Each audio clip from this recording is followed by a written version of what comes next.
Hello, love time travelers. Welcome back to another episode on CupidoRules. Today, we're going on a journey through the time zones of love. That's right, we're dealing with the past, relishing the present, and peeking into the future. Get ready to strap in, let's start our love time travel. In our first destination, the past, we're dealing with the emotional baggage from old relationships. It's like that dusty suitcase you've been hauling around. Every so often, it pops open and clothes spill out everywhere. Not a pretty sight, right? Now imagine those clothes are your past emotions and experiences.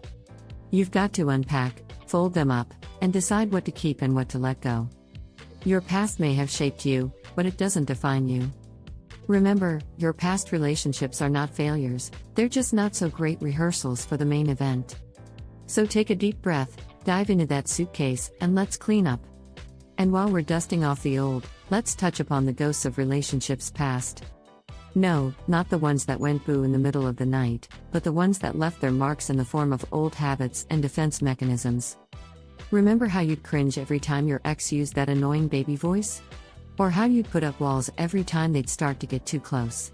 It's time to confront these ghosts, say thank you for their service, and send them packing. Because trust me, you don't want these phantoms haunting your present love story. Moving on to our next destination, the present. It's the here and now, the reality we often forget to live in while we're busy rehashing the past or daydreaming about the future. But the present is where all the magic happens. It's where your love story unfolds, where you share those smiles, stolen glances, and whispered I love yous. To make the most of the present, you need to be in the moment, fully and completely. No, that doesn't mean tracking your partner's every move like some love detective. It means engaging with them, listening actively, showing appreciation, and expressing your feelings. And remember, multitasking is for office work, not for love. So the next time you're with your partner, put down that phone, shut out the world, and focus on the person in front of you. In our present moment, let's not forget about the importance of communication. We've all heard it a million times, but it bears repeating, communication is key. It's the golden thread that connects you and your partner. So, don't just talk, communicate. Share your thoughts, your fears, your dreams, and your feelings. Encourage your partner to do the same. And remember, listening is half the conversation. So, be present, be authentic, be in love. And finally, we're speeding towards our last stop, the future. Now, planning for your future together is exciting. You get to dream about shared homes, vacations, maybe even kids and pets. But here's the catch, don't rush things.